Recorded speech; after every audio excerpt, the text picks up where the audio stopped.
This is TaysGreenLife. Welcome to the podcast. Go ahead and say who you are and what band you're from. Hi, my name is Damon. I sing and I play guitar in A Virtue. It's good to have you.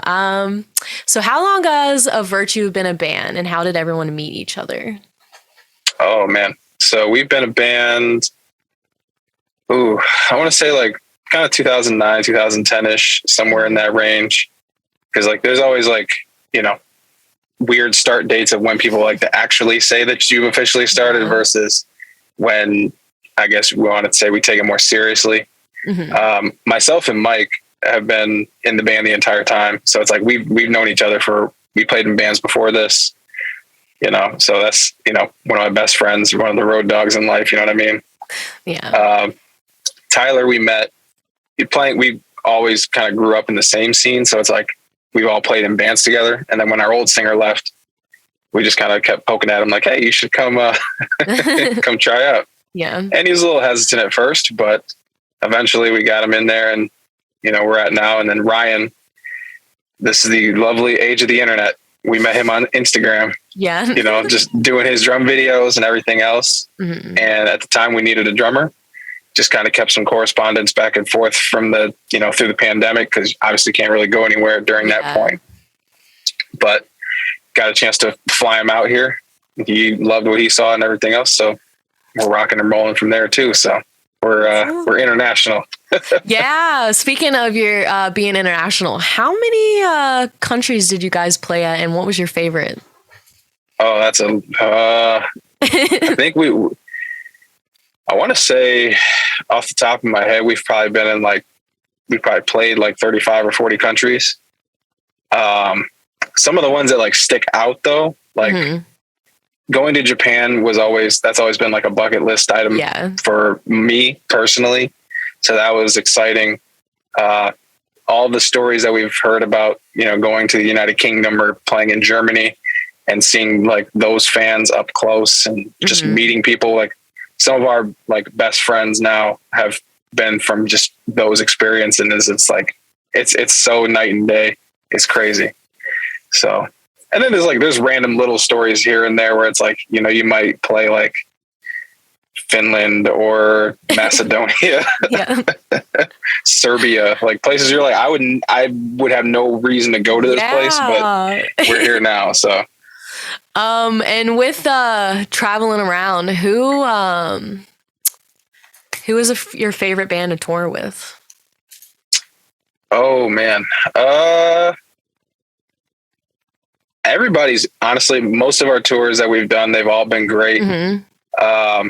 The Word Alive, they're probably some of the greatest dudes. Make Them Suffer, Upon a Burning Body, all super well respected. They're excellent at their craft, and they're just genuinely nice human beings.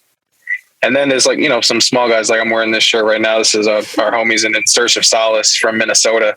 They just put out a new song, and it's those guys, we love them to death. There's a band from Sweden called Aviana. They're super dope. They're on the same label that we are. There's a long list. I'm probably leaving somebody else, so somebody might get butt hurt. But generally, there haven't been any bad ones. That's the thing. No. We've been fortunate. There haven't been any bad, super, super bad ones, at least that I could remember. So. So with all the bands you've toured with, how does it feel building in such a big community? Invaluable. It's great. It's when you go to see friends or anybody else, it's when you have those pockets, when you have those people that you communicate with on a regular, semi-regular, or even just, when you roll into town and it's they come out, they show you love, because we do the same thing. It's, we still go to shows, we go to concerts, festivals, all of that. Any bands that we're friends with that come through, even if we're not friends, we just love music in general. So it's just being around that, being in that whole energy. That's something that unless you're in this, music scene or whatever it is, it's really hard to explain to people when they try to, and they're like, oh, why do you keep, I'm you got to be there. You got to feel it. You got to see it. There's an electricity, there's a connective tissue that, it's kind of it's the physical embodiment of, if then you know. Yeah. I think that's very important because I have a small business. So, like, it's very important to, like, connect and networking. And with coming, because I'm from Virginia. So you're from Michigan. How was that? Like, how was that music scene? And how would you explain to people how you would get out of a small town? Michigan is kind of a melting pot. Yeah. It's like, it's a weird, like it's a no coast kind of, just, we embody everything. We have punk, we have hardcore, we're the birthplace of Motown and soul. Yes. Like, you have heavy metal, you have hip hop, again, birthplace of electronic music. Most people don't think about that either in Detroit. Yeah, no. It's so unique. There's so many different pockets and places and things that, especially coming up in music, there's a very, we'll call it just, can I swear? Yeah, you're good. There's a very no bullshit attitude where it's like, people will let you know very quickly. Yeah. You suck. You are not good. You need to get your stage presence up. You need to, but it's good. It's like that type of attitude. And it's not one that's like, I would say there's no like hate really, or like anything. There's a competitiveness. Yeah. There's a thing where it's like, if you can, like, kind of like California or Chicago or New York, these places where Nashville, these hubs of music, these international hubs of music. Michigan has those, but in a way where it's like, if you can survive here, if you can prosper here, then you have fans for life. Yeah. If you ever notice, like, there are big bands that, like, when they come to Detroit, there's a reason why it's called Detroit Rock City. Flint and the Machine Shop, Lansing, Grand Rapids. There's diehards here. And to impress them, you have to be on your game. But that, again, like life or anything else, it's going to weed out a lot of things, but it's going to be very rewarding. And then the second part of your question is, I would say that nowadays it's easier as far as like broadening your horizons of getting out of places because of the internet, where before it's, you're kind of bound by what you could see, who you've met, what you've talked to. But now it's like, you can talk to somebody in Australia right now. You can talk to somebody, you can plan a tour, this, that, and the third. And it's like, as long as you're, I would say, I guess, active on social media or have somewhat of a presence. Yeah. I would say it's not as hard. It's still hard. Yeah. Because it takes a lot to get a band off the ground. It's not just playing. It's not just talent. And every generation of musicians, myself included, the rest of us have all had to learn that, where it's like, it takes more than just being able to play your instrument. Yeah. So, what would be one of your, I guess, like a good way to get yourself out there on social media? What would your best, would it be Facebook or Instagram or Twitch or TikTok? What would you recommend be the best one for people to start with? All of them at this point. Yeah, I was gonna say just anyone. Like TikTok obviously is going crazy right now, to the point where Instagram has adopted the short form reels just to keep pace with that. Yes. Facebook kind of doing the same thing.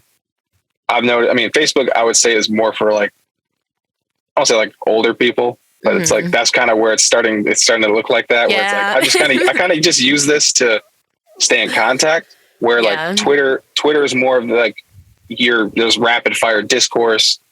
Instagram and TikTok are like the content based, where it's like, if you have a skill, if you have a funny little talent or anything else, those are the ones that you want to get into, especially TikTok nowadays, because right now it's like, as I say this, they're probably, the monetizing police and the ad police are about to come in there and just wreck it like they did everything else. Yes. But you don't have to pay for it right now. So it's the wild, wild west. It's the gold mine. Everybody, Yeah. It's very hard. Cause I'm not I don't have a huge following yet, but I'm trying and I'm pushing, and I just need one viral video, honestly, to get through one viral thing. And with having things so easily, where people can find you so easily, how do you agree with Octane? How do you agree with writing and getting on Octane? It's, if I'm understanding the question correctly, with like, how do I feel about just like radio in general? What is your opinion on Sirius XM Octane? Do you think bands are selling out by writing to get on the radio? Oh, okay. That's what I'm going to say. Yeah. Gotcha. It depends. I'm gonna be honest, the whole notion of selling out to me is so played out and tired that like, Yeah. it's like if someone enjoys that music and they want to write that music and it fits the format of Octane, then go ahead and do it. You know, some bands, obviously you might not be able to get away with it, where it's like, if you're like Thy Art Is Murder and then you start sounding like Bring Me the Horizon, you might have a problem. Yeah. But the platform itself is great because, again, you are catering. Mm-hmm. If you do want to cater yourself to that audience, it's dedicated. It's people that pay for a subscription and a service that are being fed these things. And I myself, I listen to Octane, I listen to Sirius, and I think it's awesome.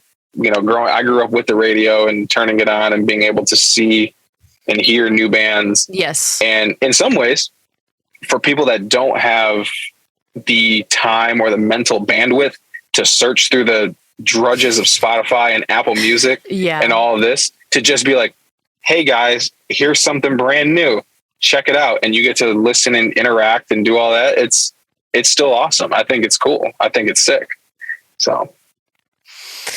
So with, how does it feel to have your song Sinner at, top 10 on Foundation's secondary market charts and 18 on the Billboard BDS indicator charts? It's a lot great. Of it is. Yeah. Yes. No, again, going back to the same thing. It's like, I grew up with radio. So it's like when I have people texting me, and these are like, I'll call them like normal people. Mm-hmm. they're like, they know I'm in a band. They know I play music, I travel. Yeah. But then when you can break their like frame of reference of what you do, yeah, and they're like, oh, you're a real musician. You're actually on the radio. It's like, but it really is. It's great though, because again, we're reaching an audience that before we didn't really tap into unless we were playing like one-off shows, or you're playing in areas around the country where you kind of start to notice like, oh, we do really well with this. So why not try to push ourselves more into, you know, that avenue? We would be doing a disservice if we didn't. And with Sinner, I mean, that song, when we wrote it, it was electric. It was great. And we're just like, look, it's different. We just want to get it out there, see what people think. We feel like people want something fresh, want something new. And especially coming out of 2 years of inactivity, you know, touring wise on our end, and, you know, well, with the world being shut down as well. Yeah. It gave us time to really kind of hone in, prepare, do exactly what we wanted to do. And I think we're seeing the fruits of it now. So we just keep hoping it climbs higher. Yeah. I was actually listening to it and I was like, I love it because it's not like it. Honestly, it kind of reminds me of like I See Stars. Hey, because then it's like, it's very, you know, pop punk. It's very out there. It's heavy. And then it smooths out to like this heavy, like hard style EDM. And it's good because I've noticed a lot of bands are starting to do that now too. They're trying to like, you know, convert into another genre and like combine it. Like basically I call it suicide rap. You know, like it's sad rap, it's drug rap. It has like a very like sadness that a lot of the metal and the rock have. But it has something to do with like rap. And I think that's cool that we are all jumping in and mixing genres and stuff. Like it shows that as a band, you're able to adapt to the movements of the youth that are coming up. And I think it's excellent. Yes. Absolutely. Absolutely. Yeah. And speaking about Sinner, you also released Hypocrite. And you have the EP Sinner as well. Yes. Okay. Oh yeah, no, that one's coming out August 12th, and the next batch of songs that are coming with that, it's gonna be. It's great. If you like Sinner, you're gonna like what's coming next. If you like Hypocrite, you're also gonna like it. That's kind of the cool thing of like having those two tracks out right now, is that, like you had mentioned before, Sinner has a lot more dynamic, a lot more interplay with being heavy, but being kind of like vibe heavy, very smooth. There's a lot more of myself, which is a newer, like I sing a lot, but this is more of like kind of playing with the perception of like, oh, who's the lead singer in this band? Because people are used to Tyler. Yeah. But then you set it up and you bring it back with Hypocrite, and it's like, oh, okay, I kind of see what's going on here. I don't have the full picture yet. So now you kind of have these two goalposts, and everything else can just occupy this range right here. I think that's good. That's good that you guys are able to like work together as a team too. And with such like teamwork, does Tyler write all the music, or does everyone have a big part of the songwriting process? Everyone is involved in the process. And what's different about what we did with these songs too is, again, so you'll probably hear a lot of this when we were all home, because before, like with What Defines You, it's like we were touring a lot. That record wasn't written all at once. It was, we would write 3 songs, go on the road, actually be able to play those songs and kind of test them to different audiences to see what is working, what doesn't work, come back. And that's how that record was tailored. But when we got done, we had a chance, get into the same room after being away from each other for a while. Don't bring any ideas, just sit there, vibe. We had a chance to work with a lot of different people. So opening up our writing process to, including different writers. And some people think that's taboo. They like to go, oh my God, other people are helping you out. And it's like, well, they showed us a side of our band that we didn't know existed also. Like our friend Evan McKeever, he's the one that helped us with both Sinner and Hypocrite, along with our buddy Andrew Bayless, who helped us on Hypocrite. It's like, we just went there, we bounced ideas, we just talked about life. We dove into very personal, vulnerable things. There was stuff that's like, it was uncomfortable for me to get out. It was uncomfortable for Tyler or anybody else. But that kind of catharsis and everything else just started, we'd be talking about an idea. Somebody would just cue up a plug in a guitar, just get to work. I start writing something. Tyler writes some lyrics. Mike comes in with a thing. And it's like, it was the closest thing to when you initially started a band, you walk in with your little amp and your guitar and your shoulder and everybody's just playing. You're just happy to play. Yes. And that's what this, like where this EP is going. And ultimately where the rest of our material is going to be coming from is like, it was all just born in this like very organic, very just creative, just ooze, like, it's different. It's different for us. It really was. It sounds like you guys have a lot planned. And with saying that, what is the rest of the year for you guys? Rest of the year right now, we're just playing, like booking shows, trying to get this album out. Right now, the next upcoming things, August 26th, we're one of 3 headliners for a thing called Rust Fest in Detroit, Michigan. It's us, a band called Convictions, Dropout Kings are playing the first day. And then we're also doing a headliner at Beat Kitchen on the 28th in Chicago. So if anybody is, listening and is in those areas, come out, let's have some fun. We're going to have a lot of cool stuff in store for those shows, bringing out some real cool tricks, got new merch, everything else. We're excited to get back out there and really like put our foot to the grind to get back onto the road again. So I'm in Richmond, Virginia. So we have, I think it's called the Blue Ridge Festival that happens. Yep, Blue Ridge. Yeah. Are you guys playing there? Not this year. Next year. Hopefully. Next year. Hopefully. Yeah. Speaking it'd be cool to have you guys come venture out here to Virginia because the music scene here is, is weird too. I mean, we had like Bad Omens, like Lamb of God, and Guar. Richmond's dope. You guys have we've played at Canal Club a few times. Yes. We've played Virginia Beach. Yeah. Now the military bases like to disrupt our wireless systems, so we had to get used to that at first. Yeah, that's insane because like there's a naval base just right there, and they're just like, ugh, metal music. We don't want people to listen to this. So like it's great that you guys are building this community. What were one of the spots in America, the United States, that you enjoyed coming to? Oh, there's a lot. As far as like musically speaking, Yeah. I love Denver. I love like Houston, even though that city is too hot all the time. Like it's a great place to play. And then there's like little pockets and like random places. Like if you go to like an Idaho, or you're playing in Iowa, or, you know, Kentucky, it's like places where like, I guess a lot of bands, sometimes they don't go to some of like the smaller places, and it's like you can get in those, and it's like you'd be surprised that it's just people just want to see music. They just want to see live music. They just want to feel that energy. Like that's always sick. Salt Lake, honestly, is one of the best places to play. Yeah. As weird as some of the stuff that goes on there is, the fans and the people that are there are just they're 100% all awesome. So I have nothing bad to say. And the salt flats are cool. We all like seeing, you know, little geographical locations, like if we can go to a park, a national park, go to the beach. Yeah. You know, anything like that.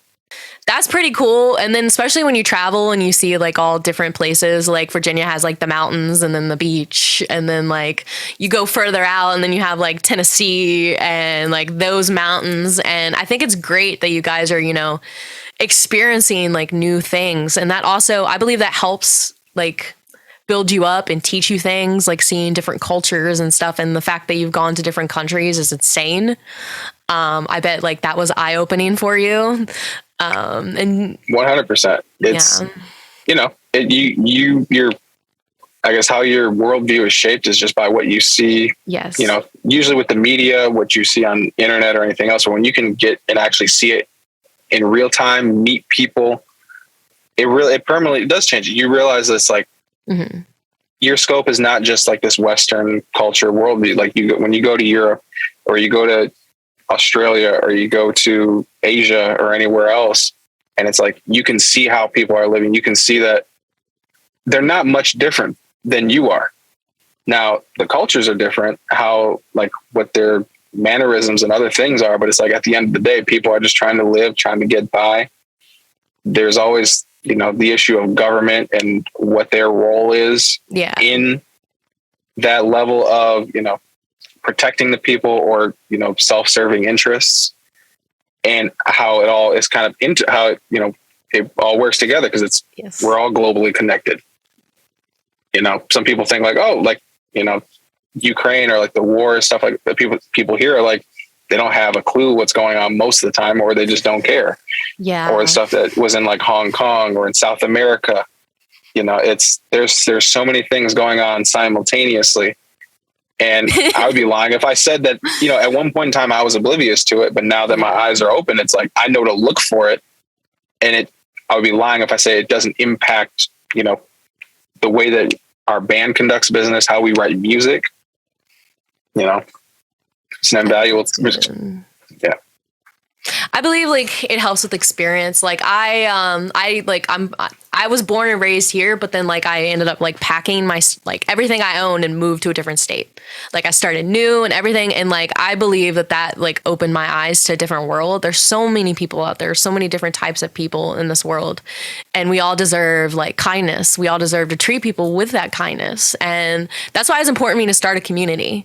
And the fact that you have like started a community with all these different bands is super exciting. And, you know, the fact that you're on my podcast, you know, helping me, because like there's a couple of bands that I've interviewed that are getting pretty big over here, but they're not like signed yet. But I feel like it's going to happen. Like RV&T, like I had an interview with them, Aura 804, which is it's like rap metal. It's insane. And like, there's just so many like bands that I talk to on a daily basis, and it's insane because they want what you have. And it's so great that you're here talking to me about it, because now they can be like, oh, that's how he did it. That's like, he's someone I can look up to, and maybe like they can reach out to you. And was saying that, how would you recommend like bands do that? Like to get themselves out there, to get into a group of like bands like you guys? This is the tricky part, because I would say that everybody's got kind of their own different story and background. So it's like, I learned this, I won't say the hard way, but it's like, I've asked plenty of people, like I have, friends in bands that are, much larger than ours, but you can take little things of how, like from their success, but it might not apply to you because you're not them. Some people are great at social media, so they're able to get themselves out there, and that's it. That's your selling point. Other people, you might not be outfitted for the radio. You might not have this polished image. So why force yourself into it? It's like, if you have that dirty, grimy, punk hardcore mentality, then get out there that way. You just have to find out, what's right for you, what feels right. And then once you can kind of like narrow it down a little bit, then you start trimming the fat and, fine tune your craft, make sure your merch is on point. If this is one thing I'll probably stress the most though, is if you are going to take yourself seriously, bands, do some research, incorporate yourselves, become a business, get everything that way. It'll help you financially in the long run, because the burn rate on these is like, people get burnt out very quickly because it can be expensive. There's cost, there's everything else. And it's like, it always starts out as a hobby until it doesn't, until you realize like, oh, I'm actually getting paid to do this. Yeah. Then it turns into the music business. That's the other thing that people can't lose sight of. It's still a business. There are still. Yeah. Was getting signed a really big game changer for the way you guys have done your music and your experiences?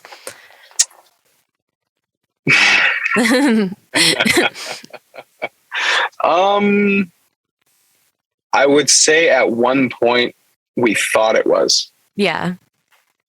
Labels are giant banks. They're high interest loans most of the time. Most people can go into it thinking like the label is the end all be all. Like, yeah, you want to, like, again, you grow up with the dream of being in a band. Someone else wants to pay you to play music and tour and travel the world. That's the very distilled version. The real version is that, yeah, you can sign bad deals. You can get yourself in a situation where you're not getting what is promised to you. Or, I guess this is the worst case scenario. The band themselves actually just stops doing the work that got them there, stops being the thing that got them there, because you think that this label, this entity is like, oh, they're going to come in and just pick up all the slack and do everything else for you. That is the furthest thing from the truth. Not saying that we did any of that, but again, it's a music business for a reason. Yes. And these things make money. They make a lot of money, and the deals that are in place, the structure that is in place, is often not in favor of the artist. So it's like, if you would have asked me this question probably 20 years ago, then yes, I would have been like, yes, this is great. This is one of those things where it's like, my tune would have been different. But because there's so many different avenues now, there's so many independent bands killing it, bands with only publishing deals or licensing agreements that aren't on full deals. Like, I would say for us personally, Horizon's been great. Like, everyone over there is fantastic. They work well with us. They work hard because we work hard. It's a mutually beneficial partnership. Mm-hmm. That cannot be said about a lot of other situations and places and things. Yes. In even places and things that we've been in before. Mm-hmm. So that's like, because like I have a small business. I make like candles and herbal products, and there's like a whole like, Richmond has like this huge witch market, and like if you can get into the witch market, you can get into anything in Richmond, but it's very hard to get into it. Like, you have to get like months, like even a year ahead before you can even get into the festival. And like, it's insane how like small, like, let's say like your area, Michigan, like there's such a big genre and like a different things of music. Like, what would you recommend would be something like is easy for you? Like, because Michigan probably is a different, music scene than a lot of the places in the country. So how would you recommend bands getting out of that small like sound? Again, it's the internet. The internet is the great equalizer. Mm-hmm. It's, one of the things that kind of got us, I guess, to where we're at now is like, we toured for a while. We were touring. We did US stuff. We did weekends. We did what I would say the more traditional, you sell out your hometown, then you move to the next towns in your state, then you go to the neighboring states. And we did all that. And it's like, cool, we were getting some traction, but then it's like for us in 2017, it was like, we found out via our manager, they were like, yo, dude, you guys have bands like overseas. Let's get you guys over there. And we're like, how do we get over there? Like, we've gotten offers for it, but and nothing ever came out of it. But just as an example, it's like we booked our own tour, 5-week tour, got everything, from visas to ferries to rentals. We drove ourselves. And because of that, that was a mechanism, a thing where people, they paid attention. They're like, wait, what? Why are they going over there? What's going on here? What are we missing out on? Then the FOMO comes into play where people are like, oh, something, I want to be a part of this. I want to know what's going on. There's something below the surface. And this is just our story. Mm-hmm. There's other people where it's like, you come up and it's like, say, you're like Fever, or you're one of these bands where it's like your singer's jumping off balconies and lighting shit on fire. And, then you're posting it on your TikToks and you go viral. It's like, that's a way to do it.